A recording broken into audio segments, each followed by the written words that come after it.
I'm Justin Itzen with the Oppenheim Group, and this is a behind-the-scenes look at Orange County real estate.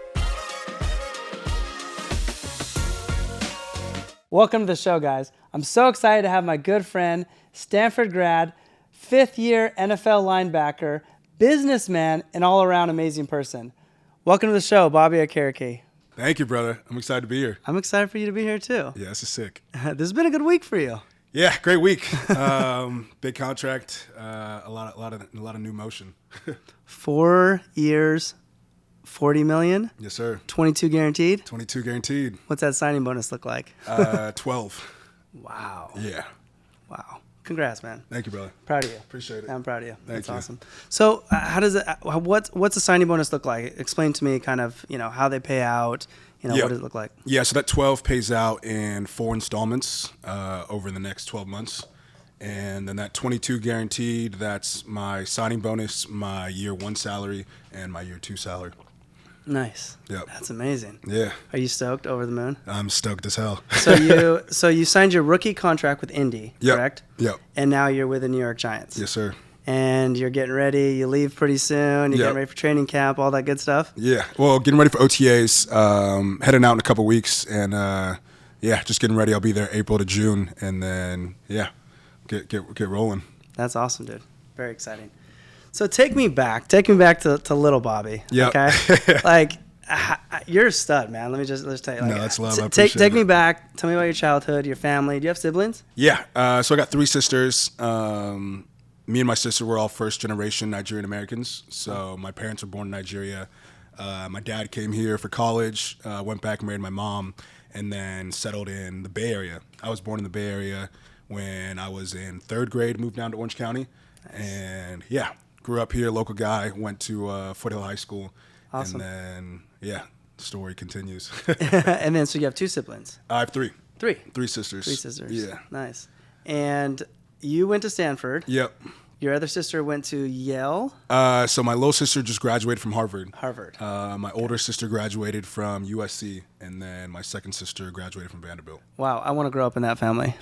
That's impressive. Like, your parents must be over the moon with, how the children that they've raised and, the education that you guys have received. No, for sure. I mean, very proud, very prideful family, but for us, they always emphasize education.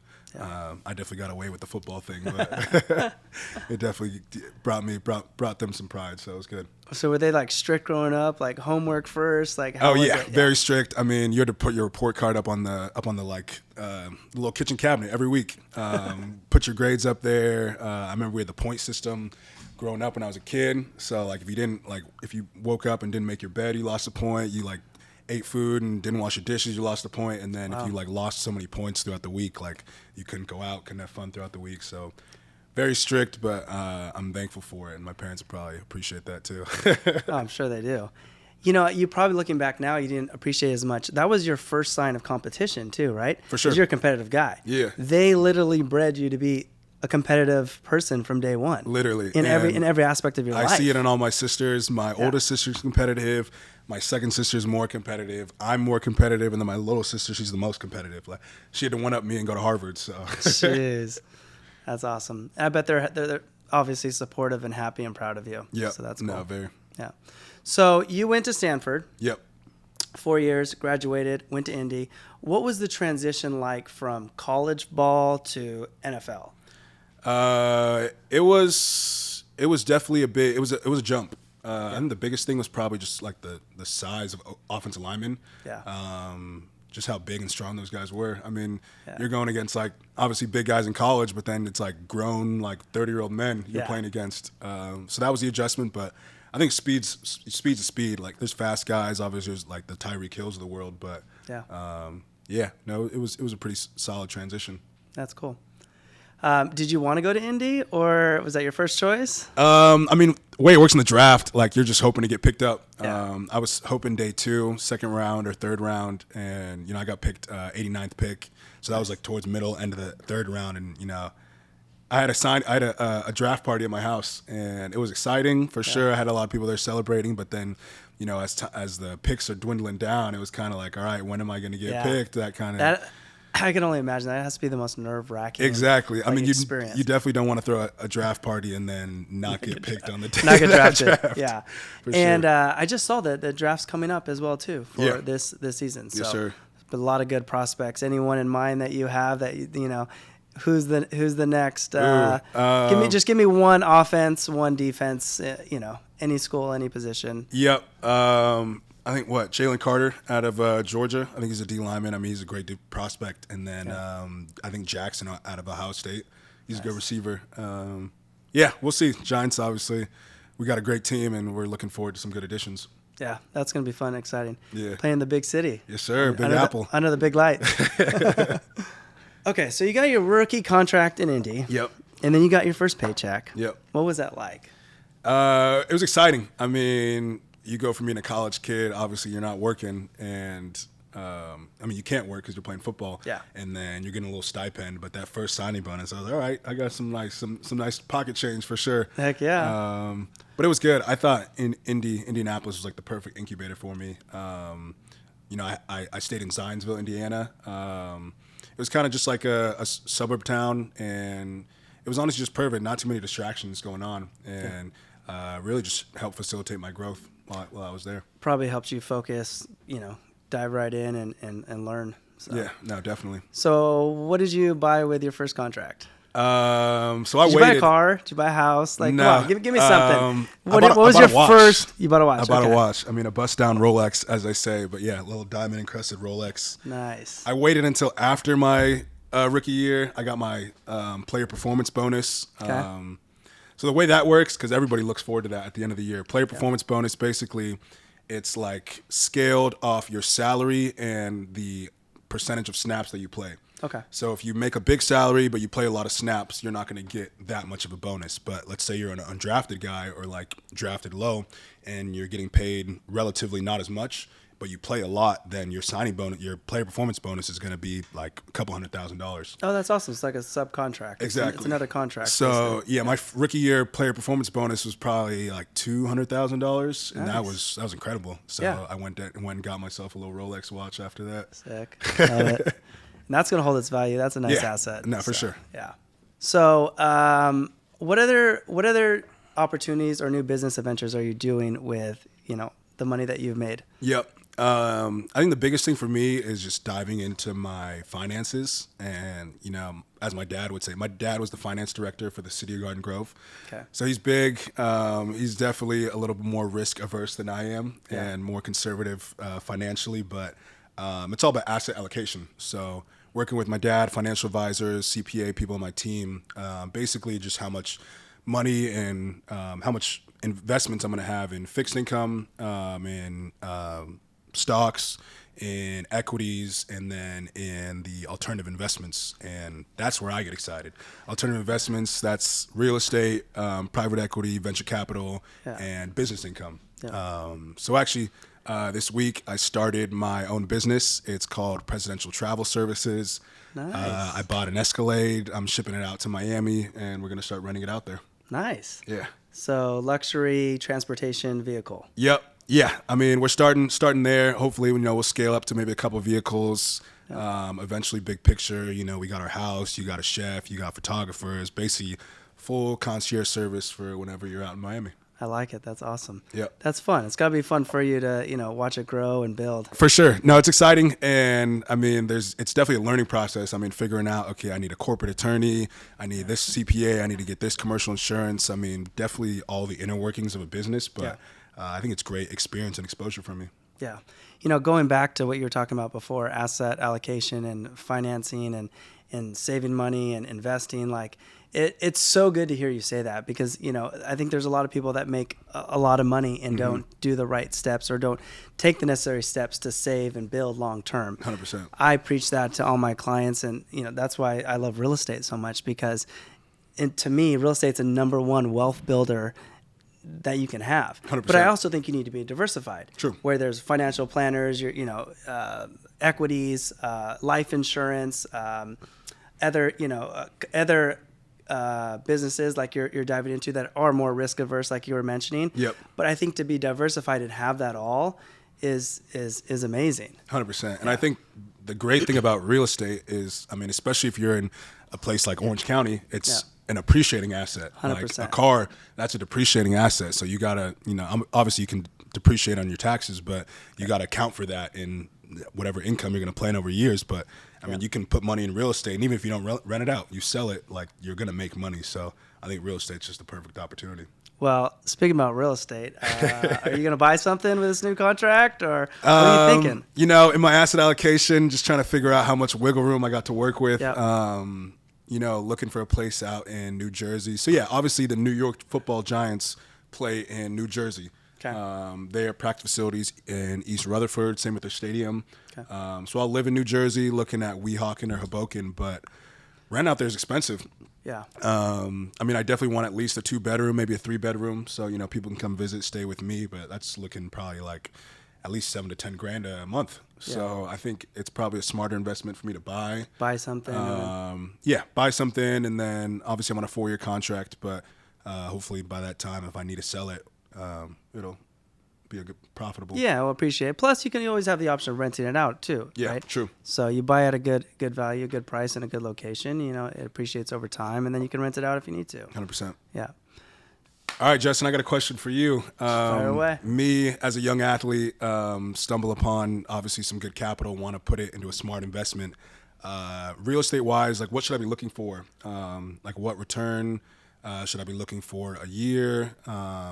I know HOA fees come into effect, especially here in California. So I guess what are all the things that I need to keep in mind?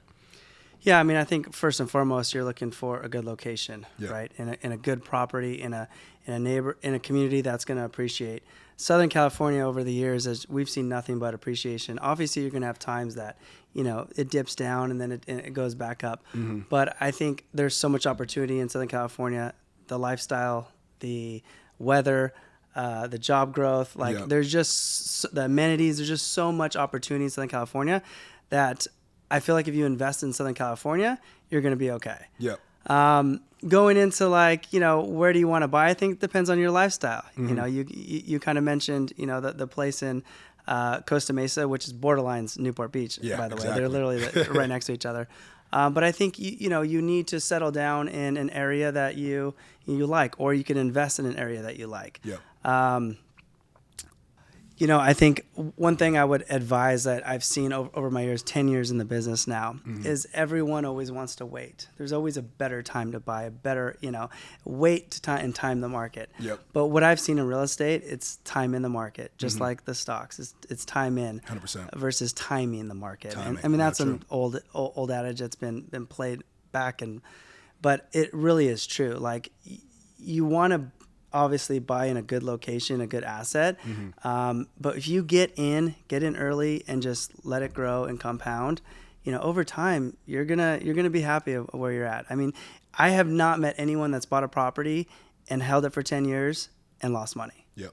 Simple as that. Simple as that. Yeah. So if you're looking in Southern California, where are you looking? Like, what would be your favorite city to buy? Like, if you had to buy Southern California, you grew up here. Yeah. Where would you buy? Definitely Newport Beach. That place is incredible.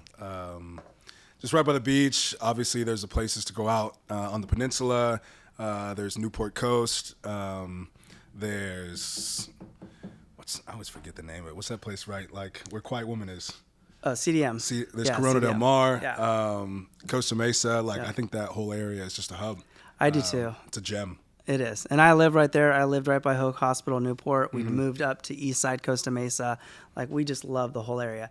And what's nice about Newport is you mentioned a lot of different areas. You have the peninsula where you have, the younger crowd that goes to have fun and, and then you also have some really nice established second homes for people at the end. So, mm-hmm. It's a very, I think there's Newport has a lot to offer. Then you go up and you have family areas like Dover Shores, East Bluff. Okay. You have Fashion Island right there. All your shopping experience, anything you want, right in front of you. Yeah. And then you have CDM. True. Which you like too. I know we've talked about CDM. Yeah. So CDM, it's like a little village, a little mm-hmm. hub.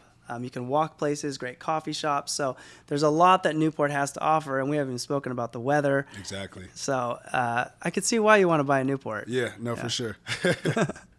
Okay, enough about real estate. Even though that's my blood, that's what I love. Yeah. Let's talk about New York Giants getting ready, season 1. Yep. Bobby, you gotta turn up. Let's go. Yeah, no, I'm excited. I mean, since I've signed it, it's been a whirlwind. Like we're talking about finances, real estate. There's marketing stuff off the field. But my cousin, he played pro soccer for a long time, and he always told me, keep the main thing the main thing. And obviously the main thing is football. So, I'm excited as hell for the season. Yeah. And I'm ready to go. I'm excited to start training, meeting my new teammates. I mean, there's a bunch of great guys on the team. Dexter Lawrence, Leonard Williams, Xavier McKinney. And then obviously on the offensive side, Daniel Jones, Saquon Barkley. I mean, they're a great team. They had a playoff win last year, made a great run. And so I'm just excited to help bolster the squad. I feel like they're primed and ready. Like they had a breakout season last year. Yeah, they did. They played really well. I think they far exceeded expectations from their wins. I think they had 9 wins, 10 wins, something like that. Yeah, and 1 playoff victory, like you mentioned. Yeah. So I mean, they're strategically adding pieces to win a championship. No, they got and me. You're part of that. Yeah, they got me. Yeah. They got Darren Waller. Yeah. They got my teammate from Indianapolis, Paris Campbell. Yeah. Joe Schoen, the GM, and Brian Dable. They're putting together a hell of a squad. That's awesome. Yeah. That's awesome. How's Saquon? Like, is the guy just like the fastest guy ever? He's not the fastest guy ever. He's probably got the best body control out of any football. I mean, you see the guy's quads; it's insane. Yeah. But is he like Barry Sanders? No, for real. Just his ability to kind of shift and spin and stop on a dime. It's really incredible. I trained with him maybe like 2 or 3 off seasons ago in LA. Yeah. And then when I was out in New Jersey, I got to hang out with him. He kind of introduced me to that New Jersey, just the area and the whole scene. So I'm excited to be out there. That's cool. How's the stadium, New York Stadium? It's good. Is it a dome or is it open? No, it's open stadium. Yeah. So I'll get used to that being from Indy. I would say Indiana's a dome, right? Yeah, Indiana's a dome. So you're playing, everything's... Play outside with the weather, the atmosphere. Yep. But I loved it. I mean, we played the New York Giants last year at their home. Yep. And funny enough, I had my best game of the year last year. I had 17 tackles, 2 forced fumbles. Wow. 17 tackles, forced fumble, 2 TFLs. And I guess that was my job interview for the Giants. Seriously, you put a show right on them, right in front of them. Yeah. How's Daniel Jones? Have you met him before? Are you excited to play for him? Yeah, I'm excited to play with him. I mean, great young leader, great young player. Haven't spent too much time with him. Me and him, we kind of dapped it up after the game. Mm-hmm. We had that incident where we ran to each other a couple times. I think it was play after play after play. Obviously he's a running quarterback. He's trying to help win, and I'm a linebacker. I'm trying to help my team win. So we had some collisions, but we're excited to be on the same team this time around. Nice. So you guys are you're gonna have a good defense this year. Yeah. Who are you excited to play with the most? There's a bunch of guys. Obviously, big Dexter Lawrence up front. Leonard Williams. You got Kayvon Thibodeau on the outside. You got Azeez Olujuari on the outside, another Nigerian brother. And then Xavier McKinney, Darnay Holmes, Adoree Jackson. Really just star-studded defense. So, wow, you guys are gonna be stacked. Yeah, no, I'm excited to make my presence felt on that defense. That's awesome. So it's kind of crazy how we met. I got an email. I was sitting in the office. Bobby Okereke was looking for a beach house. Yeah. And I literally just got off the phone with a client, and I had one available. Yep. So I reached out to her, and she made the introduction to us, and we got you a place. But it's crazy. Like, I was so excited when I heard your name and a couple of the other athletes that were staying with you. Yep. And she was a concierge rep for your agency. Yeah. Is that correct? Yeah. So my agency, Rep 1, is based here in Irvine. Awesome. I signed with them, and one of my buddies, JJ Arcega-Whiteside out of Stanford. Mm-hmm. We came here in 2019, trained, and then, Shelby's been just an amazing resource for us. Rep 1 just provides it to all their athletes, and she's like a concierge. Basically helps us with booking stuff, travel, basically just any concierge advice that we would need. I told her I was looking for a beach house. She led me to you, and then obviously our relationship grew from there. Yeah, no, it's been a great friendship. It's been awesome the last month and a half to get to know you and hang out with you, have dinners, go to Joey's 3 nights a week. We've worn that place out, I think. For real. Yeah, and then she also introduced me to Mason, Yep. which is Mason Rudolph. which is also a friend of yours. Yep. We got him into another place in CDM, which is awesome too. So it was a nice introduction. It's been an amazing journey or amazing time to get to know you. Yeah, Really, I mean, cool. I'm just very appreciative of, just all the guidance, really mentorship, and just, help you've given me. Definitely a great resource for me in Orange County, Newport Beach, any professional athletes. Justin's your guy. And Polly. Polly's been amazing. Polly's amazing. She showed you that $9 million house on Ocean, which is our new listing. Place is incredible. Incredible. Yeah. Unbelievable. So Ocean View, 3-car garage, that place is new construction. Yeah, so I'm going to have to do my due diligence on that one. Yeah. All right. So thanks for coming, man. I really appreciate it. Thank you, bro. You better save some tickets. Polly and I are going to fly to New York. We're Yep. going to come watch you. No, I got you guys. I got tickets. I mean, if you need a place to stay, I got you too. Thanks, man. I mean, it's all love. Appreciate it, man. Yeah. Thanks for coming, dude. For sure, brother. Yeah. Thank you.